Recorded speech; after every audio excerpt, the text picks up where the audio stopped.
నమస్తే. ఆంధ్రప్రభ భక్తికి స్వాగతం. నేను మహాలక్ష్మి. మరి రథసప్తమి రాబోతుంది. మనతో పాటు ఆధ్యాత్మిక గురువు చంద్రశేఖర శర్మ గారు ఉన్నారు. వారిని అడిగి వివరాలు తెలుసుకుందాం. గురువు గారు నమస్కారం. నమస్కారం అమ్మా.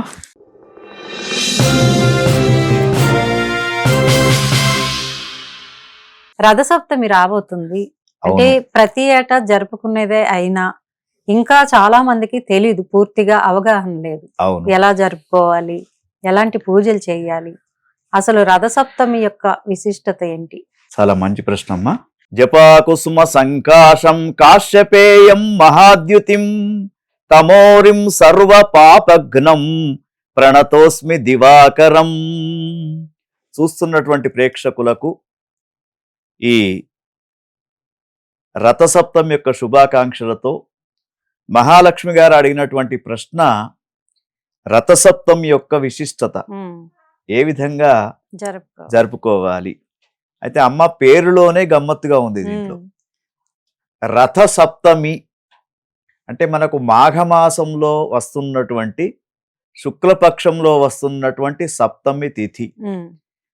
అయితే ఇది ఎందుకు మరి ఇంత ప్రసిద్ధి చెందింది అంటే సాక్షాత్తు అభిషేక ప్రియ శంభు, అలంకార ప్రియో విష్ణు, నమస్కార ప్రియో భాస్కర. అంటే నమస్కార ప్రియుడు ఆరోగ్యం భాస్కరాదిచ్చేత్ అని చెప్పే విధంగా సూర్య భగవానుడు ఆవిర్భవించినటువంటి రోజు మాఘ శుక్ల సప్తమి తిథి. మరి రథ సప్తమి అని ఎందుకంటున్నారంటే సూర్య భగవానుడు 24 గంటలు అసలు నో రెస్ట్ అమ్మా. ఇప్పుడు మన దేశంలో కనిపిస్తే రాత్రి కాగానే అమెరికాలో కనిపిస్తుంటాడు. కాబట్టి 24 గంటలు తిరుగుతూనే ఉంటాడు. అందుకే ఆయన 7 గుర్రాలతో కూడుకున్నటువంటి రథం పైన ఎప్పుడు కూర్చొని ఉంటాడు. అందుకే రథ సప్తమి, 7 గుర్రాలతో కూర్చున్నటువంటి భగవంతుడు, ప్రత్యక్ష దైవం ఆయన. మళ్ళా కాబట్టి ఆయన ఏం చేస్తాడు, 24 గంటలు ఎప్పుడు కూడా అంటే మానవ సందేశం ఇస్తున్నాడు సూర్య భగవానుడు.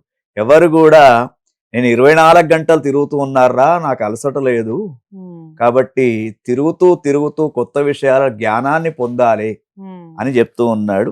అటువంటి సూర్య భగవానుడు, మరి సూర్య భగవానుడు పుట్టినటువంటి జయంతి రోజే రథసప్తమమ్మ. అయితే ఈయన ఏ సంవత్సరం అంటే ప్రభవనామ సంవత్సరంలో, తర్వాత ఉత్తరాయణంలో, శిశిర ఋతువులో, మాఘమాసం శుక్లపక్షం సప్తమి తిథి రోజున సూర్య భగవానుడు పుట్టింది కూడా ఆదివారం. ఇప్పుడు వచ్చింది కూడా ఆదివారం. చాలా విశిష్టత ఈ సంవత్సరం. తర్వాత 2026 మనం చెప్పుకున్నాం. 2026ను మనం సంఖ్యాశాస్త్ర ప్రకారం తీసుకున్నప్పుడు 1 టోటల్. 1 అంటే సూర్యుడు, రైజింగ్ సన్, అన్ని కలిసి వచ్చాయి. కాబట్టి ఆదివారం నాడు నవగ్రహాలలో సూర్య భగవానుడే ఉంటాడు. సోమవారం చంద్రుడు, మంగళవారం కుజుడు, ఇట్లా ఉంటుంటారు. కాబట్టి మరి పుట్టినటువంటి స్వామి జయంతి ఉత్సవాన్ని ఈ సంవత్సరం వైభవంగా జరుపుకోవాలి. అయితే ఈ యొక్క సూర్య భగవాన్ యొక్క కృపా కటాక్షాలు పొందడానికి, అయితే సూర్య భగవానుడు పుట్టింది అశ్విని నక్షత్రం మేషరాశిలో పుట్టాడు. అందుకే అశ్విని నక్షత్ర జాతకులు ఎక్కడ ఉన్నా కూడా వాళ్ళు 10 మందికి చెప్పేవాళ్ళుగానే ఉంటుంటారు. తర్వాత హై లెవెల్లో ఉంటుంటారు. తర్వాత ఇంకొకటి ఏమిటంటే సింహరాశికి రాష్ట్రాధిపతి కూడా సూర్యుడు. కాబట్టి మరి సూర్య భగవానుడు ఆవిర్భవించినటువంటి రోజే మనకు రథ సప్తమి, సూర్య జయంతి అని చెప్పేసి ముఖ్యంగా తిరుమల తిరుపతి క్షేత్రంలో సూర్యప్రభ వాహనం పైన ఆ రోజు అఖిలాండ కోటి బ్రహ్మాండ నాయకుడు నిత్య సతుచిత్ ఆనంద స్వరూపుడైనటువంటి ఆ స్వామి వైభవంగా కనబడుతూ ఉంటాడు. అదమ్మా ఈ యొక్క. అయితే మనకి రథసప్తమి నాడు పూజ గురించి ఎట్లాంటి నైవేద్యాలు పెట్టాలి, ఇవి కూడా ఉంటాయి సందేహాలు గురువు గారు. అవును, వాటి గురించి కూడా చెప్పండి. అయితే రథసప్తమి పండుగను జరుపుకోవడానికి కొన్ని విశేషమైనటువంటి సూచనలు కూడా మనం తెలుసుకోవాలి. ఎందుకంటే రథసప్తమి అనేది సంవత్సరంకోసారి వస్తున్నటువంటి పండుగ కాబట్టి ఈ రోజు నాడు మనము ముఖ్యంగా సూర్యోదయం కంటే ముందే, అయితే చూడండి అమ్మా, ఇప్పుడు సూర్యోదయం కంటే ముందు లేసే కొన్ని పక్షులు చాలా హుషారుగా ఉంటాయి. కానీ మానవుడు అలసిపోయి పడుకొని ఉంటాడు. కనీసం ఈ రోజైన సూర్యోదయం కంటే ముందు లేసి ఆ సూర్యకిరణాలు తూర్పు వైపున ఉదయిస్తూ సమయంలో సూర్యకిరణాలకు నమస్కారం చేసి దగ్గరలో ఉన్నటువంటి నదీ తీరంలోకి వెళ్ళి, నది ఉంటే నది, లేకుంటే మన ఇంట్లో ఉన్నటువంటి జలాన్నే నదిగా భావించి బ్రాహ్మీ ముహూర్తంలో సూర్య నమస్కారం అంటే స్నానం చేసి సూర్య నమస్కారాలు చేసిన తర్వాత సూర్యుని కూడా సప్త సహా ప్రేత సప్తలోక ప్రదీపన సప్తమీ సహితో దేవ గృహాణార్థం దివాకర అని ఇదంతా చెప్పడానికంటే రాకున్నా కూడా సూర్యాయ నమః అని ఒక 7 సార్లు అనుకొని ఆ సూర్యునికి నమస్కారం చేస్తూ, లేకుంటే సూర్యారిష్టేతు సంప్రాప్తే సూర్య పూజాంచ కారయేత్ సూర్య ధ్యానం ప్రవక్ష్యామి ఆత్మపీడోపశాంతయే అనే ఒక శ్లోకాన్ని చెప్పుకొని ఆ సూర్య నమస్కారం చేసిన తర్వాత సూర్య ఆరాధన ముఖ్యంగా ఆరోగ్యం కోసం చేయాలి. అన్నిటికంటే ముఖ్యం ఏమిటంటే క్షయరోగం ఉన్నటువంటి వాళ్ళు సూర్యుని యొక్క ఆరాధన, బోన్స్ ఇన్ఫెక్షన్ ఉన్నటువంటి వారు సూర్యుని యొక్క ఆరాధన, డి విటమిన్ బాడీలో తక్కువ ఉన్నటువంటి వారు సూర్యుని యొక్క ఆరాధన చేయాలి. ఆ రోజు ఏం చేయాలంటే చక్కగా ఒక మండపాన్ని ఏర్పాటు చేసుకొని తెల్లని వస్త్రాన్ని పరిచి బియ్యాన్ని పోసి అక్కడ సూర్యుని యొక్క విగ్రహం గాని పటం గాని పెట్టుకొని కలశ గణపతి పూజాది కార్యక్రమాలు చేస్తూ సూర్యుని యొక్క అష్టోత్తర నామావళితోటి పూజ చేయడం, షోడశ ఉపచార పూజ చేయాలి.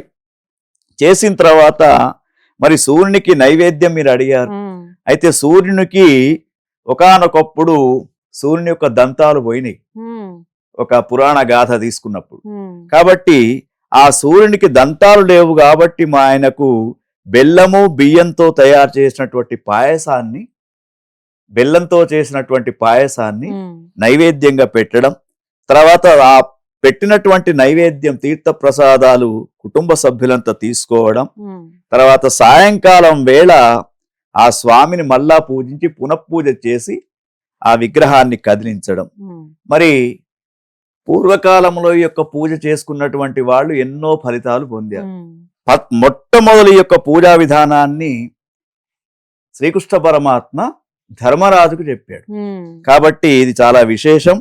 తర్వాత ఈ పూజ చేసుకున్నటువంటి పూర్వకాలంలో కాంబోజరాజు అయినటువంటి యశోధర్ముడికి సంతాన ప్రాప్తి కూడా కలిగిందని చెప్పేసి ఒక గాథ కూడా ఉందమ్మా. కాబట్టి ఈ రోజున అయితే ముఖ్యంగా ఇంకొకటి ఉందమ్మా, స్నానం చేసేటప్పుడు కూడా ఒక గమ్మత్తుగా చెప్తూ ఉన్నారు. ఏమిటంటే రథసప్తమి రోజున మన పైన ఉన్నటువంటి నవగ్రహ పీడ పోవడానికి ఆ రోజు ఏం చేయాలంటే మగవాళ్ళు జిల్లేడు ఆకులకు రంధ్రాన్ని చేసి ఆ జిల్లేడు పత్రాన్ని శిరస్సు పైన పెట్టుకొని ఒక రేగుకాయ పెట్టుకొని దాని నుంచి స్నానం చేయాలి. అదొకటి. తర్వాత మహిళలు ఆడవాళ్ళంతా కూడా చిక్కుడు ఆకులతో స్నానం చేయాలి. తర్వాత చిక్కుడు ఆకులతో 7 చక్రాలతో కూడుకున్నటువంటి రథాన్ని కూడా చేసి పూజించాలి. ఇదంతా కూడా వీటికి నియమం చెప్తూ ఉన్నాడు. తర్వాత అన్నిటికంటే ముఖ్యం ఏమిటంటే అమ్మ, పాండవులు వనవాసం చేసేటప్పుడు సూర్యోపాసనతో అక్షయ పాత్రను పొందారు ఆ రోజు. ఇదొక విశిష్టత. తర్వాత దాంతో పాటు శ్రీరామచంద్రుడు మరి ఆ యొక్క యుద్ధం చేయడానికంటే ముందు రావణాసుని పైన విజయాన్ని సాధించడానికి ఏం చేయాలని ఆలోచిస్తూ ఉంటే గురువులు ఒక సలహా చెప్పారు. ఏమిటంటే ఆదిత్య హృదయ పారాయణం. ఆదిత్య హృదయ పారాయణం ఎవరైతే చేస్తారో వారికి అనారోగ్య సమస్యలు కూడా ఉండవు. తర్వాత ఇప్పుడు ముఖ్యంగా ఇప్పుడు రాబోతున్నటువంటి ఎలక్షన్లలో కూడా విజయాలు పొందాలనంటే తప్పకుండా ఆదిత్య హృదయ పారాయణం కూడా చేసుకుంటే మరి ఆరాధన అనేది బాగా ఉంటుంది. జ్యోతిష్ శాస్త్రంలో సూర్యునికి ఉన్నటువంటి స్థానం ప్రముఖమైనటువంటి స్థానం కాబట్టి కంటి చూపు సరిగ్గా లేనటువంటి వారు, క్యాన్సర్ అటువంటి వ్యాధులు ఉన్నటువంటి వారు, తర్వాత చర్మ వ్యాధులు ఉన్నటువంటి వాళ్ళు, వీళ్ళంతా కూడా సూర్యుని యొక్క ఆరాధన చేయాలి. మరి ఈ సూర్యుడిని కూడా ఒక్కొక్క మాసంలో ఒక్కొక్క నామంతో పిలుస్తారు. ఉమ్, అతనికి ఎన్నో పేర్లున్న ఇంద్రుడు, ధాత, పర్జన్యుడు, త్వష్ట, పూషుడు, ఇట్లా అనేక రకాల పేర్లతో పాటు మరి ఇప్పుడు మనకు ఉత్తరాయణ పుణ్యకాలం ఎప్పుడైతే ప్రారంభమైందో, ఉమ్, మకర రాశిలో సూర్య భగవానుడు ఎప్పుడైతే ప్రవేశించాడో ఉమ్, అప్పటి నుండి మరి దీన్ని మాఘమాసం అంటున్నాం. ఇప్పుడు అవును. ఈ మాఘమాసంలో సూర్యుని పేరు భగుడు. భగుడు. అంటే కొంత వేడి అంటే తీవ్రమైనటువంటి వడగాల్పులు ఉమ్, ఇక్కడ నుంచి మనకు కొంత స్టార్ట్ అవుతూ ఉంటాయి. కాబట్టి సూర్యుడు మన అందరి ఆరోగ్యాలు కాపాడాలని చెప్పేసి ఉమ్. ఆయనకు చక్కగా నమస్కరిస్తూ ఈ రథసప్తమి రోజున పూజ చేసుకోవడం శ్రేయస్కరం. ఓకే గురుగారు, చాలా చక్కగా వివరించారు. చూశారు కదండి రథసప్తమి యొక్క విశిష్టత, అలాగే ఎలా పూజలు చేసుకోవాలి. చూస్తూనే ఉండండి ఆంధ్రప్రభ భక్తి.